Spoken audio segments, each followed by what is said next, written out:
At 4:38 on a cool Saturday afternoon, Nurse Elise Warren sat quietly on a wooden bench beneath an old oak tree in Riverside Memorial Park.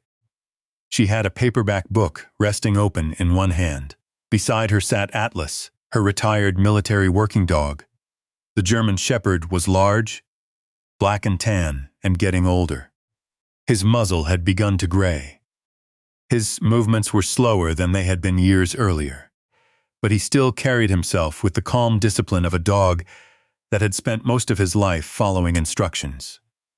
Elise was wearing a simple light jacket over her casual clothes. No uniform. No hospital badge. No indication that she had once served in the Navy. To anyone walking through the park, she looked like an ordinary nurse enjoying a quiet afternoon with her dog. That was exactly how Elise preferred it. Atlas rested his head beside her thigh. Every few minutes, she turned a page. He watched people passing, children riding bicycles, parents pushing strollers, older couples walking along the path. Nothing unusual, nothing loud, nothing demanding. For Elise, that was the point. After years of military service and the constant noise that came with it, she had learned to appreciate quiet places. Atlas had learned the same thing. About 50 yards away, a group of teenagers entered the park. There were 5 of them. They were dressed expensively Da-Dost-R sneakers, branded jackets, new phones in their hands. Their laughter carried across the grass. They looked like teenagers who had never been told they were doing something wrong. Their names were Cameron, Brady, Jackson, Miles, and Trevor. They were bored. And bored teenagers with cameras sometimes looked for an audience. Cameron noticed Atlas first. "Look at that dog." Brady laughed. "Big one." Jackson pulled out his phone. "Let's mess with him." Miles looked toward Elise. "She'll probably freak out." That made them laugh harder. Elise heard them. She didn't look up immediately. Atlas did. His ears moved. He lifted his head. Elise placed one hand lightly on his shoulder. "Stay." Atlas settled again. The boys walked closer. "What's his name?"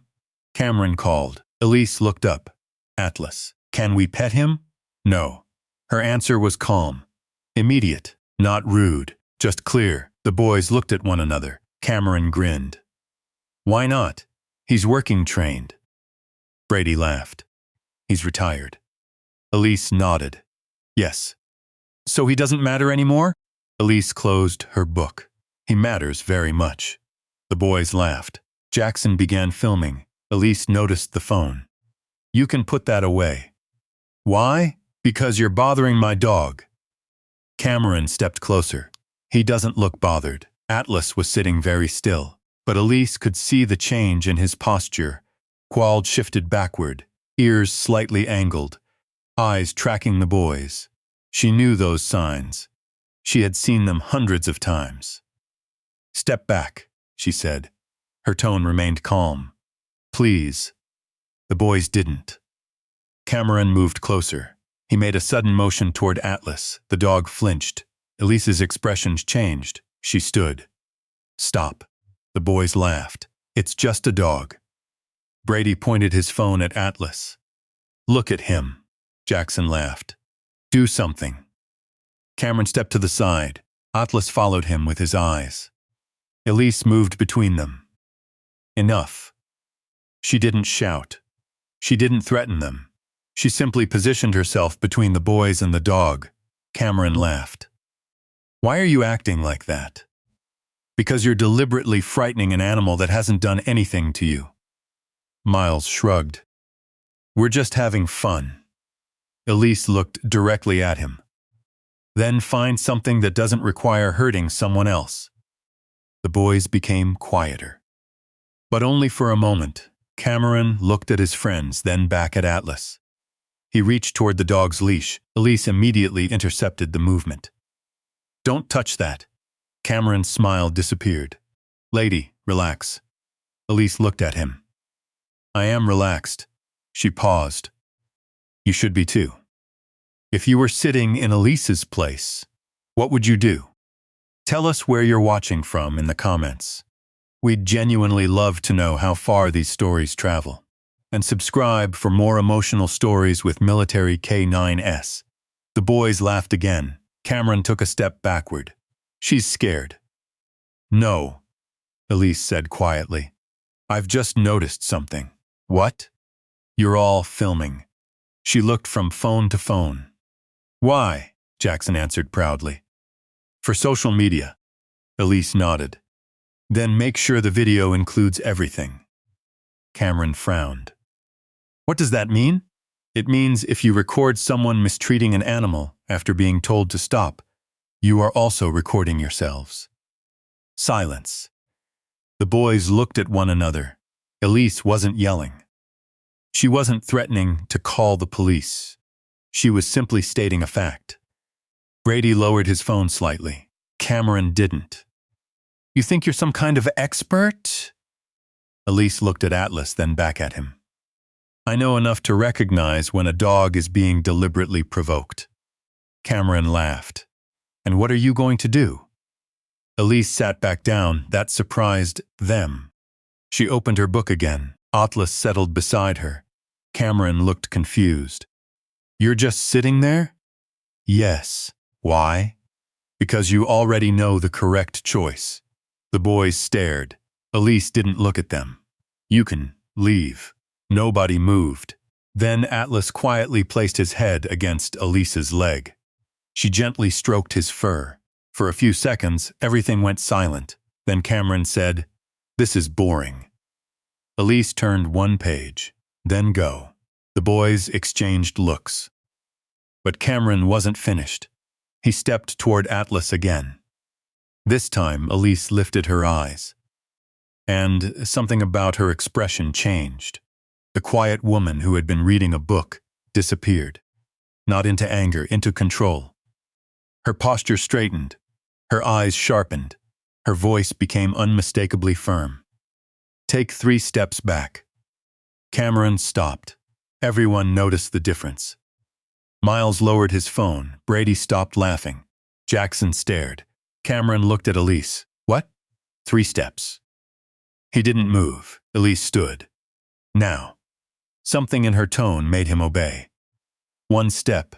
2, 3. Atlas remained beside the bench. Calm. Elise looked at the boys. You don't know this dog. You don't know what he's been trained to do. You don't know what he considers threatening. And you don't understand how quickly a frightened animal can make a decision you can't undo. The boys were quiet. Cameron finally asked, Are you a dog trainer? Elise shook her head. No. Then how do you know? She looked at Atlas' experience. The boys began walking away. But Elise wasn't finished. Wait. They turned. She pointed toward Cameron's phone. Delete the video. His face changed. What? You heard me. We're not deleting anything. Elise looked at all 5 boys. You can make mistakes. You can be immature. You can even embarrass yourselves.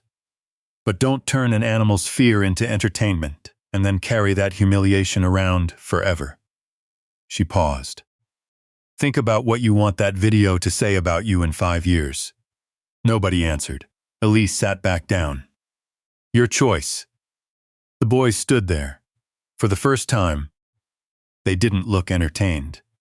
They looked uncomfortable. Because the woman they had expected to panic had never panicked. The woman they had expected to become angry had stayed in control. And the woman they had assumed was just a quiet nurse sitting in a park had somehow made 5 teenagers question their own behavior without raising her voice once. But Cameron still hadn't deleted the video, and Elise knew this wasn't finished yet, because Atlas had begun staring at him. Not aggressively, carefully. And Elise knew exactly what that meant. The boys had one final decision to make. For several seconds, nobody moved. Cameron still held his phone. The recording light was visible on the screen. Elise Warren remained beside the bench. Atlas sat quietly at her side. The other boys looked increasingly uncomfortable. What had started as entertainment no longer felt funny. Cameron broke the silence. "You can't tell me what to do." Elise nodded. "You're right." That answer surprised him. She continued calmly. "But I can tell you what I expect around my dog." Cameron looked at Atlas. "What's he going to do?" "Nothing." "Then what's the problem?" Elise looked directly at him. "The problem is you are testing how far you can push him because you think there won't be consequences." Cameron's expression tightened. "We're just joking." Elise shook her head. "No, you're not." She pointed toward the phone. "You're creating a situation where an animal is frightened, then recording his reaction, because you think that reaction is funny." She paused. "That's not a joke." The boys became quiet. Brady lowered his phone. "Maybe we should just leave." Cameron looked at him. "You're scared?" "No." "Then stay." Miles shifted uneasily. "Cameron." "What?" "Just delete it." Cameron looked at the video, then at Elise. "No." Elise nodded. "Okay." She reached for her own phone. The boys immediately looked at her. "What are you doing?" Jackson asked. "Calling park security." Cameron's face changed. "You're actually doing that?" "Yes." "But nobody got hurt." Elise looked at Atlas. "Do you really want to wait until somebody does?" That ended the argument. Cameron looked at his friends. For the first time, they were no longer standing together. Some were embarrassed. Some were worried. One looked ready to leave. Their confidence was disappearing. A park security officer appeared several minutes later. His name was Mr. Harris. He was an older man who had apparently received a report from another park visitor. He approached calmly. "What happened?" Elise explained everything without exaggeration. No insults. No shouting. Just facts. "These boys approached my dog. I told them not to." They continued. "They deliberately startled him and filmed his reaction." Mr. Harris looked at the boys.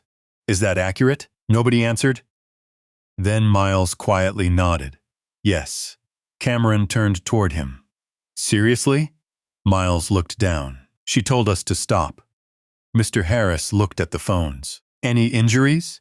"No," Elise replied. "Any contact?" "Not significant." "Then I'd like everyone to remain calm." He turned toward the boys. "You are old enough to understand boundaries." No one argued, because the situation no longer belonged to them. Mr. Harris asked Cameron to show him the recording. Cameron hesitated. Elise spoke quietly. "Don't delete anything while he's reviewing it." Cameron looked at her. For a second, anger appeared in his face, then disappeared. He handed over the phone. Mr. Harris watched several seconds. His expression changed. "This isn't appropriate." The boys looked down. He returned the phone. "You're going to delete it." Cameron swallowed. "Okay." He opened the video, then hesitated. Elise said nothing. Finally, he deleted it. Jackson deleted his copy too. Then Brady, Miles had already done it. Traver followed. The phones went dark. The entire incident lasted less than an hour. But the lesson would stay with them much longer. Once the boys had deleted the recordings, Mr. Harris asked them to sit on a bench nearby. "Your parents are being contacted." That frightened them more than anything else had. Cameron looked toward Elise. "You don't have to do that." Elise's expression remained calm. "This isn't about getting you punished." "Then why?" "Because you need adults in your life who know when something has gone too far." Cameron stared at her. He didn't understand. Elise continued. "If I wanted revenge, I'd have shouted at you in front of the whole park. I didn't. If I wanted to embarrass you, I could have filmed you too. I didn't. If I wanted you to feel small, I could have treated you like children who don't know right from wrong." She paused. "I didn't do that either." The boys looked at her. So what do you want? Elise looked at Atlas, then back at them. I want you to understand what you were actually doing. If you're still following this story, consider subscribing. Sometimes the strongest response isn't anger. It's teaching someone what their actions mean. And tell us where you're watching from in the comments. We'd love to see how far these stories travel. Elise asked the boys to look at Atlas. The German shepherd was lying beside the bench. Relaxed now, his head rested on his front paws. Does he look dangerous? They shook their heads. No. Does he look angry? No. Does he look like he wants to hurt you? No. Elise nodded. That's because he was never your enemy. She paused. He trusted me to keep him safe. You came into his space. You frightened him. You ignored the first 3 times I told you to stop. She looked at Cameron. You don't have to like dogs. You don't have to be comfortable around them. But you do have to respect boundaries. Cameron's shoulders dropped. I get it. Elise didn't respond immediately. Do you? Yes. Tell me what you did wrong. Cameron looked embarrassed. We kept taping with him after you told us to stop. That's 1. We filmed it. That's 2. We thought it was funny. And that's the part I want you to remember. She looked at all 5 boys. When someone else's fear becomes entertainment, something has gone wrong. Nobody laughed. A few minutes later, Cameron's mother arrived. She was visibly embarrassed. She listened to Mr. Harris explain the situation, then looked at her son. Is this true? Cameron nodded. She turned toward Elise. I am sorry. Elise shook her head gently. You don't have to apologize for him. The woman frowned. Of course I do. He's old enough to learn. Elise looked at Cameron. He just needs to understand why this matters. Cameron's mother nodded. I agree. She turned toward her son. Tell her. Cameron stood. He looked at Elise, then Atlas. I'm sorry. His voice was quiet. I shouldn't have done that. Elise nodded. Thank you, he continued. I thought it was funny. I know, it wasn't. No. He looked at Atlas. I'm sorry too. Atlas lifted his head. Elise smiled. You don't need his forgiveness. Cameron looked confused. Why? Because the important thing is that you change what you do next time. He nodded. I will. The other boys apologized too. Not because Elise forced them to. Because once the laughter disappeared, they finally understood what they had done. Miles admitted he had encouraged Cameron. Jackson admitted the video had been his idea. Brady admitted he had laughed when Elise first told them to stop. Trevor apologized for joining in.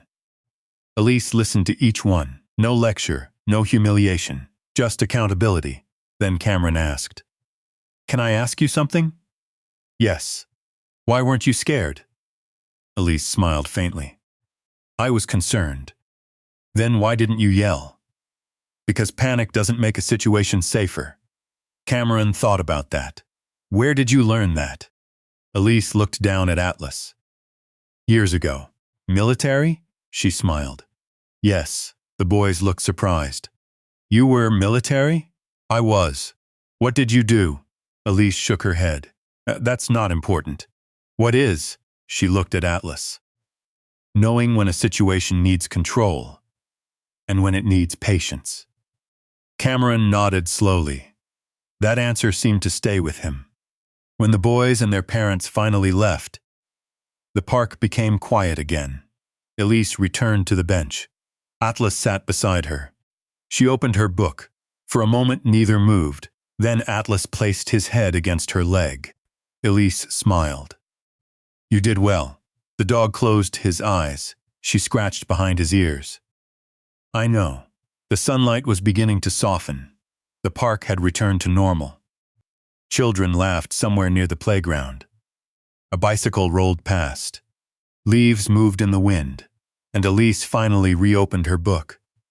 But before she turned the page, she noticed Cameron standing at the edge of the path. He was alone. His mother had gone ahead.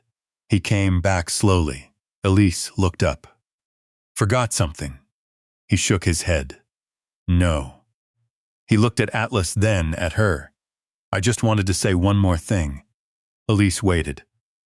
I've never thought about a dog like that before. Like what? Like he has feelings. Elise smiled. They do. Cameron nodded. I'll remember. Then he walked away. Elise watched him go. She looked down at Atlas. You heard that?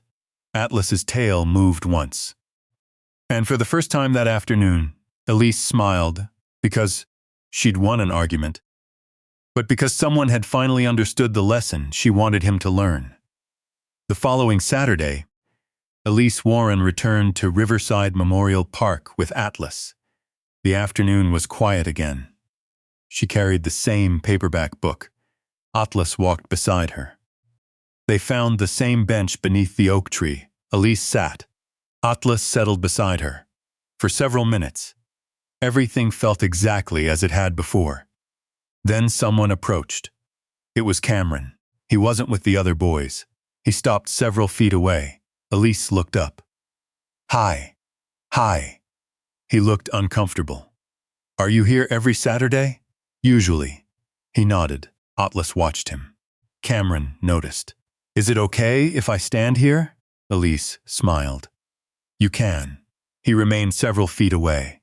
I wanted to ask something. Go ahead. Can I apologize properly? Elise closed her book. You already apologized. I know. But I don't think I understood it then. Elise waited. Cameron looked at Atlas. I thought because my parents have money, I could do whatever I wanted. Elise didn't interrupt. I thought if I filmed something, it was automatically funny. He looked embarrassed. And I thought if someone told me to stop, they were just being dramatic. Elise nodded. Those are important things to admit. Cameron looked at Atlas. Can I say sorry to him? Elise glanced at the dog. He doesn't understand apologies the way people do. Cameron smiled faintly. Still, he stood where he was. I'm sorry, Atlas. The dog looked at him, then looked back at Elise. She smiled. That was good. Cameron nodded. I won't do it again. That's what matters. A week later, Cameron returned with all 4 boys. This time, they didn't approach loudly. They stopped a respectful distance from the bench. Elise looked up. Brady held something behind his back. What have you got? He brought it forward. A bag of dog treats. Elise smiled. Those are okay, but Atlas doesn't take food from strangers. Brady nodded. Then we won't give him any. That answer made Elise smile. Good. The boys sat on a bench farther away. They stayed quiet. After a few minutes, Atlas stood. The boys didn't move. He looked at them, then at Elise, then lay down again. Cameron noticed. He's not scared. No. Because we're not bothering him. Exactly. Cameron smiled. I get it now. The boys began visiting the park more often, not every week, but occasionally. And every time, they behaved differently. They never approached Atlas without permission. They never tried to touch him. They never filmed him. They simply existed around him. One afternoon, Jackson asked, Can we learn how to tell when a dog wants space? Elise smiled. Yes. She showed them how to read simple signals: ears, tail, body position, eye contact, distant. She explained that dogs communicate long before they bark. They may not use words, she told them, but they're always telling you something. The boys listened. Cameron asked, So if a dog turns away, it may be asking you to stop. And if the ears go back, pay attention. And if he walks away, let him. Brady nodded. That's actually useful. Elise smiled. You'd be surprised how many people never learn it. If this story has stayed with you, consider subscribing. Sometimes the most meaningful lesson isn't making someone feel bad. It is helping them become better than the person they were yesterday. And tell us where you're watching from in the comments. We'd love to see how far these stories travel.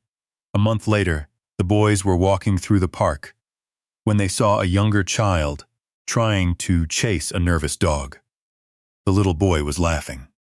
The dog was backing away. Cameron stopped. "Hey." The younger child ignored him.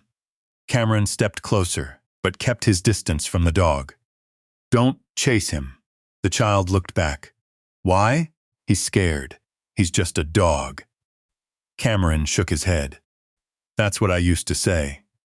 The younger child looked confused. Cameron pointed toward the dog's owner. "Ask first." The child stopped, then walked back toward his parent. Brady smiled. "You sound like Elise." Cameron laughed. "That's probably a good thing." That same afternoon, Elise saw the group from a distance. They didn't know she was watching. She saw Cameron calmly explain something to another child. Saw Jackson put his phone away. Saw Miles give a dog owner more space. She looked down at Atlas. "You changed them." Atlas's tail moved. Elise smiled. "No. You just gave me a good excuse to prove you could." Atlas rested his head against her leg. Later, Cameron approached the bench. "I have something." Elise looked up. He handed her a small wooden plaque. It was simple, handmade.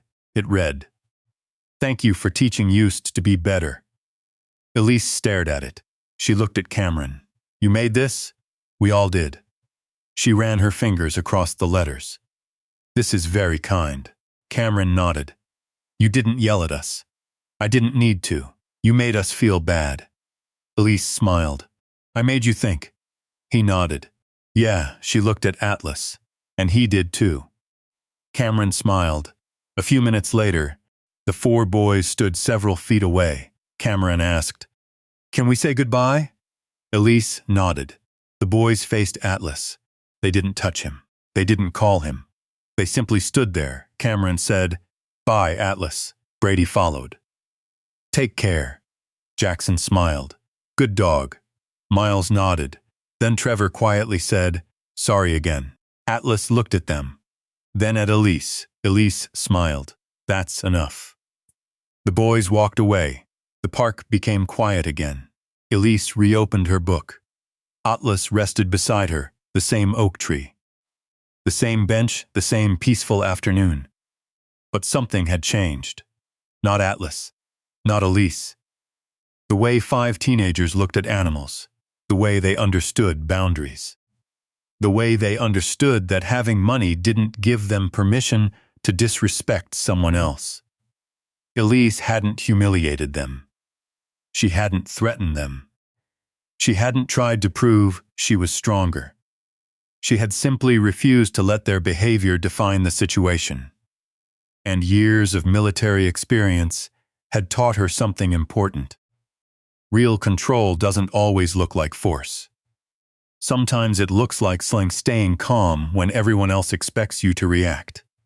Sometimes it means knowing when to speak, when to wait, when to draw a boundary, and when to let someone discover their mistake themselves. Atlas opened one eye. Elise smiled. "You know what?" The dog looked at her. "I think your weekend had a pretty good ending." His tail moved once. She returned to her book. And as the sunlight moved through the oak leaves, Elise thought about the boys. They had arrived looking for entertainment. They left carrying responsibility. That was enough, because the goal had never been to make them ashamed forever. It was to make them understand. And sometimes, the most powerful lesson doesn't come from shouting. It comes from a quiet person sitting on a bench beside a dog, refusing to become angry, and showing someone that strength can be calm. Atlas remained beside her. The boys disappeared down the path. And Elise turned another page. Peace restored, lesson learned. No victory speech necessary, just a retired K9, a quiet nurse, and 5 teenagers who would hopefully think twice the next time they saw an animal simply asking for space.